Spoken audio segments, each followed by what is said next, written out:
Very emotional. Being a part நல்லா இருந்தது. நானும் ஒரு குட்டி பார்ட் பண்ணியிருக்கேன். ரொம்ப எமோஷனலாக இருந்தது. கண்டிப்பா படம் எல்லாரும் வந்து பார்க்கணும். ரொம்ப நல்லா இருக்கும். நிறைய நல்ல மெசேஜ் இருக்கு. இந்த ஜென்ரேஷனுக்கு ஏற்ற மாதிரியான மெசேஜ் நிறைய இந்த படத்துல இருக்கு. நிறைய எமோஷனல் ஃபீல் பண்ணுது. கண்டிப்பா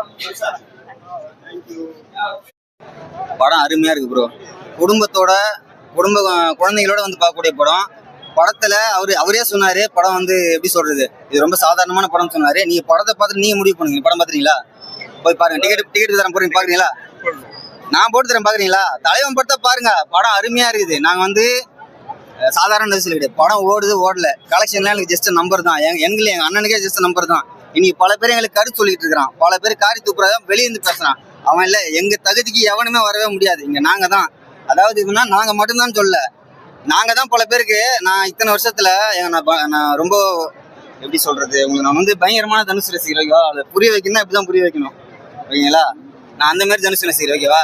நான் இது வரைக்கும் இத்தனை வருஷத்துல எங்க அண்ணனே வந்து பல பேர் வாய்ப்பு கொடுத்துருக்காரு. ஆனா ஒருபோதும் நான் வாய்ப்பு குத்தவங்க இப்படி வாழ்க்கை குத்தலாம் பேசுனதே கிடையாது. வாய்ப்பு குத்தம் தான் பேசுறேன். ஆனா இன்னைக்கு சொல்றேன், பல பேர் எங்க அண்ணன் வாழ்க்கை குத்துக்கிறாரு. எங்க அண்ணன் மட்டும்தான், வேற எவனுமே கிடையாது. இது எடுத்து எந்த சேனல் உங்களுக்கு இன்னைக்கு இல்ல ப்ரோ, என்டியுமே சொல்றேன். அண்ணன் தளபதி விஜய் ஆகட்டும், அவர் கட்சியில வந்துட்டாரு. எங்க தளபதி ரேஸுக்கு போயிட்டாரு. நாங்க அந்த கேட்டகரியே கிடையாது, நாங்க வேற கேட்டகரி. அதை சொல்லதான் வந்தனே. வெயிட் பண்ணி வந்து வரைக்கும் பேசுனதே கிடையாது. முதல் படத்துக்கு வந்து இப்பதான் பேசுறேன்னு. போடுங்க, மறக்காம போடுங்க. முன்னாடி படத்தை விட இன்னும் இம்ப்ரூவ் பண்ணியிருக்காரு. அவருடைய ஸ்டைலு எல்லாமே. ஆனா கொஞ்சம் ரஜினி சாரோடைய சாயல் வருது, அது நல்லாவே தெரியுது. அது அவர் அறியாம வருதா அவரே பண்றது தெரியல. அண்ட் இவரே இயக்கி இருக்கிறதால தேவையில்லாத அன்வான்டெட்லாம் இல்லை. அண்ட் அந்த ஒரு ஹீரோயிசமா போய் பூந்து அடிப்பாங்கல்ல 100 பேரை, அந்த ட்ரெண்டை இவர் மாத்துறாரு இந்த படத்துல. ஃபேமிலி ஸ்டோரிஸா கொடுக்குறாரு. அது ரொம்ப வருஷம் கழிச்சு அப்படி பார்க்கும்போது நல்லா இருக்கு. ராஜ்கிரண், தனுஷ், அருண் விஜய், தனுஷ், சத்யராஜ், தனுஷ் எல்லாமே சூப்பரா இருக்கு. எல்லாத்துலயுமே யார் நல்லா பர்ஃபார்ம் பண்ணாங்க, அந்த மாதிரி ஒரு நடிப்பு போட்டியா இருக்கு. ஆனா அருண் விஜய் சூப்பரா இருக்காரு. அவருக்கு ஆனா வில்லன் கொடுத்துட்டாங்க. 2 பேருமே ரசிக்கிற மாதிரி இருக்கு. அந்த ஹிந்தி ஹீரோயின் வந்து அந்த ஷாலினி வந்து டப்பிங் வந்து அவங்களுக்கு மேட்ச் ஆகல. ரொம்பவே ஒரு தைரியமான ஒரு குரலா கொடுத்துருக்காங்க. கேரக்டருக்கு மேட்ச் ஆகுது அந்த குரல், அவங்களுக்கு மேட்ச் ஆகல. நித்யா மேனன் இவங்களோட காம்போ நல்லா இருக்கு. கொஞ்சம் உடம்பு அவங்க கம்மி பண்ணணும், அக்கா மாதிரி இருக்கு. அண்ட் தலைவன் பட் படம் பார்த்த வரைக்கும் ரொம்ப சந்தோஷமா இருக்கேன். Very happy. ரொம்ப ரொம்ப பியூட்டிஃபுல்லா இருந்துச்சு. ஸ்டார்டிங் சீன்ல இருந்து எண்டிங் சீன் வரைக்கும், கிளைமேக்ஸ் வரைக்கும் ரொம்ப எமோஷனலா கனெக்ட் ஆச்சு.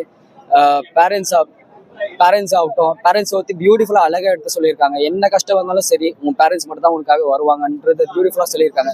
ஏன்னா இன்னைக்கு சொசைட்டியில் எவ்வளோ மெம்பர்ஸ் வந்து ட்ரக்ஸுக்கும் அதுக்கும் அடிக்டாக இருக்காங்க. ஆனால் என்ன தான் பண்ணாலுமே, நீ என்ன பண்ணு, நீ வேலைக்கு போகல, என்ன வேணா பண்ணு, ஆனால் உனக்குன்னு ஒரு குடும்பம், உனக்குன்னு ஒரு ஃபேமிலி, உனக்குன்னு ஒரு ஊர் இருக்கும் அப்படின்றது அழகாக சொல்லியிருக்காங்க. ஆக்டிங் வைஸ் சொல்லவே வேணாம். டைரக்ஷன் பியூட்டிஃபுல்லாக பண்ணியிருக்காரு. ஆஸ் அன் ஆக்டராக நம்ம நிறைய பார்த்துருக்கலாம், பட் டைரக்டராக ரொம்ப ரொம்ப அழகாக பண்ணியிருக்காரு. ரொம்ப ரொம்ப பியூட்டிஃபுல்லான மெசேஜ், சூப்பராக இருந்துச்சு. என்ன சொல்றாங்க மக்களுக்கு, என்ன சொல்ல வர்றாங்க? மக்களுக்கு என்ன சொன்ன வராங்கன்னா, அதான் சொன்னேன் இல்லைங்களா, உங்களுக்கு நீங்க பொழப்ப தேடி எங்கன்னா போங்க, ஆனா உங்களுக்குன்னு ஒரு ஊரு, உங்களுக்குன்னு ஒரு வீடு, உங்களுக்குன்னு உங்க பேரண்ட்ஸ் தான் எல்லாமே அப்படின்றது அழகா சொல்லியிருக்காங்க. உங்க அப்பா அம்மா தான் எல்லாமே அப்படின்றது அழகா சொல்லியிருக்காங்க. மியூசிக்ஸ்லாம் வந்து எப்படி பண்ணியிருக்காங்க, எந்த அளவுக்கு நல்லா இருக்கு? மியூசிக்லாம் ரொம்ப சூப்பரா இருந்துச்சு. ஆக்சுவலி அவர் வந்து ரீல் பேஸ்ட் எதுவுமே பண்ணல இந்த சாங்ல. தனுஷ் மென்ஷன் பண்ண மாதிரி ரீல் பேஸ்டே இல்லை. கதைக்கு என்ன தேவையோ அதை அழகா கொடுத்துருக்காரு. மியூசிக் சூப்பரா இருந்துச்சு. என்ன சௌகமெல்லாம் சூப்பரா இருந்துச்சு. அதுக்கு என்ன எத்தனை சாமி, அதுவும் ரொம்ப அழகா இருந்துச்சு. தனுஷை தாண்டி வந்து இந்த கேரக்டர் ரொம்ப வந்து பொருத்தமா இருந்தாங்க, நல்லா பண்ணியிருந்தாங்கன்னா யாரும்? அருண் விஜய் சொல்லணும். அவர் பியூட்டிஃபுல்லா பண்ணியிருந்தாரு. அவர் நித்யாவனும் பியூட்டிஃபுல்லா பண்ணியிருந்தாங்க. அவங்க கேரக்டர் ரொம்ப அழகா இருந்துச்சு. பார்க்க வேண்டிய மூவி இது. தனுஷ் டைரக்ஷன் சொல்லவே வேண்டாம். பட் கொஞ்சம் என்ன ஒரு வருத்தம்னா, தனுஷ் இன்னைக்கு வரல, அது மட்டும்தான் வருத்தம். மற்றபடி மூவி எல்லாமே வேற லெவல்ல. படம் வந்து ஒரு கிராமத்துக்கே நம்மளை கொண்டு போற மாதிரி இருக்கும் இந்த ஒரு ஃபீல். ஆக்சுவலி கிராமத்துல இருக்கவங்களுக்கெல்லாம் ரொம்ப இது டச்சிங்கா இருக்கும். அவங்க எல்லாருமே பார்ப்பாங்களா தெரியல, எனக்கு கண்டிப்பா பார்க்கணும். அருண் விஜய் வேற லெவல். ஆக்சுவலி சொல்லவே வேண்டாம், சூப்பரா நடிச்சிருக்காரு. நான் எக்ஸ்பெக்ட் பண்ணவே இல்லை அருண் விஜய. நல்லா நடிச்சிருக்காரு இதுல. இதுவும் செம ஹிட் தான். அவங்க 2 பேரும் சேர்ந்தாலே ஹிட் தான் கண்டிப்பா. ஏன்னா நல்லா இருக்கும். அவங்க 2 பேருக்கு தான். தனுஷ்க்கு எனக்கு தெரிஞ்சு பேருன்றது நித்யா மேனன் தான் கரெக்டா இருக்காங்க. உங்களுக்கான ஸ்பேஸ்? ராஜ்கிரண் சொல்ல வேண்டாம், அவர் வந்துட்டு ஒரு பேரண்ட் அப்பாவுடைய சென்டிமெண்ட்ல செமையா நடிச்சிருக்காங்க. நல்லா இருக்கு. நல்ல வைப், நல்லா இருக்கு. ஓவராலா படம் என்ன மாதிரியான இட்லிக்கு நீங்க வெறும் சட்னி மட்டும் சாப்பிட்டா எப்படி இருக்கும், அது கூட இன்னும் எல்லாம் மிக்ஸ் பண்ணி சாப்பிட்டா இன்னும் வேற லெவல்ல இருக்கு, அந்த ஃபீல் கொடுக்கும். தேங்க்ஸ். நான் உண்மையாக சொன்னா இட்லி கடை செம்ம ஃபீலாக நல்லா காமாக ரிலாக்ஸாக. நான் என் ஃபேமிலியை கூப்பிட்டு வராமல் விட்டுட்டேனேன்னு வருத்தப்படுறேன். ஓப்பனாக சொல்லணும்னா ஃபேமிலியோட பார்க்கும்போது ஒரு ஃபீல் இருக்கலாம், அந்த ஃபீல் வந்து செம்மையாக கொடுத்துருச்சுன்னே சொல்லலாம். படம் ரொம்ப நல்லா இருந்த மாதிரி ஃபீல் இருந்தது. ரொம்ப எமோஷனல் கனெக்டிவிட்டினே சொல்லலாம். எனக்கு என்ன தோணுச்சுன்னா, நம்ம ஊர் சைடு கிராமத்து சைடு ஒரு விஷயத்த காட்டி படம் எடுத்து அந்த படம் ஹிட்டுன்னு சொல்லுவாங்க. இந்த படமும் கண்டிப்பா மதுரை சைடு ஃபுல்லாவே செம்ம ஹிட் மூவி அப்படின்னு நான் சொல்லுவேன். ஏன்னா அந்த கிராமத்தை அவ்வளோ அழகா காமிச்சிருப்பாங்க. நம்மளுக்கே ஒரு வாரம் ஊருக்கு போய் வாழ்ந்துட்டு வந்துடலாமா, இந்த மாதிரி ஒரு வில்லேஜுக்குள்ள போயிட்டு வந்துடலாமா அப்படிங்கிற அளவுக்கு தோன்ற விஷயமா இருந்தது. படத்துல சொல்ல வந்த விதம் கருத்து எனக்கு ரொம்ப பிடிச்சிருந்துச்சு. ஓப்பனா இந்த டைம்ல தேவைப்படுற கருத்து. அவன் வாங்கன்னு படிச்சுட்டு வெளிநாட்டுல போயிட்டு கடைசி பாத்தீங்கன்னா அவனுக்கு அடிமையா தான் வாழ்ந்துட்டு இருக்கோம். நம்ம அம்மா அப்பாவை மறந்துட்டோம், நம்ம அக்கா தங்கச்சியை மறந்துட்டோம், அவங்களோட வாழ்ற வாழ்க்கையை மறந்துடும், எல்லாமே மறந்துடும். பணம்னு ஓடிக்கிட்டே இருக்கும்.